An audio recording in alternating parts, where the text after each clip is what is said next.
A North Dakota Democrat gets an unusual nod from the president as he signs her financial deregulation bill into law. She calls the action a win for small towns and community banks. RFD-TV's Sarah Mock has more.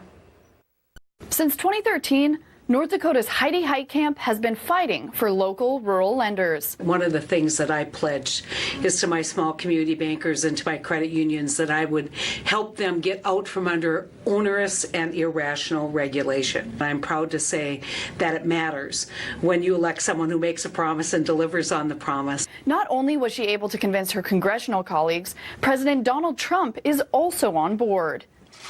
These community banks are vital for local lending and have a direct stake in the success of their neighborhoods and their states.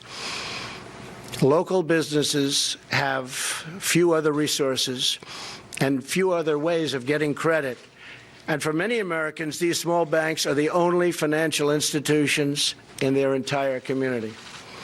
They made their communities work, and they've been essentially shut down. This bill adjusts the Dodd-Frank rules written in response to the 2008 financial crisis.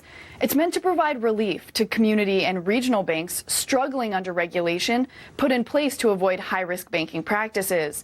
Heitkamp says this regulatory burden has led to a 14% decline in small banks over the past decade. Dodd-Frank was supposed to stop too big to fail, and the net result has been too small to succeed. The big banks have gotten bigger since the passage of Dodd-Frank, and the small banks have disappeared.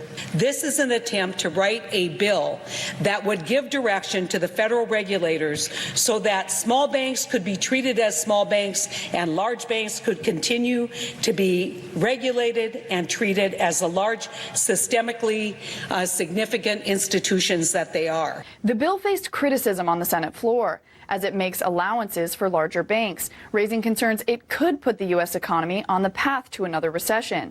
But Heitkamp says this bill is not for those institutions. Lincoln State Bank, which is my small community bank in the community that I went to high school in Hankinson, North Dakota, is not on the Fortune 500. It's not on the Fortune 100.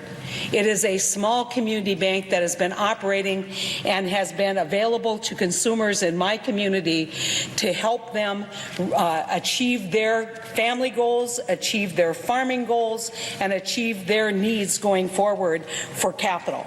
In addition to providing regulatory relief for small and mid-sized banks, this law also strengthens protections against identity theft and provides some additional financial access to underserved communities. For RFD-TV, I'm Sarah Mock in Washington.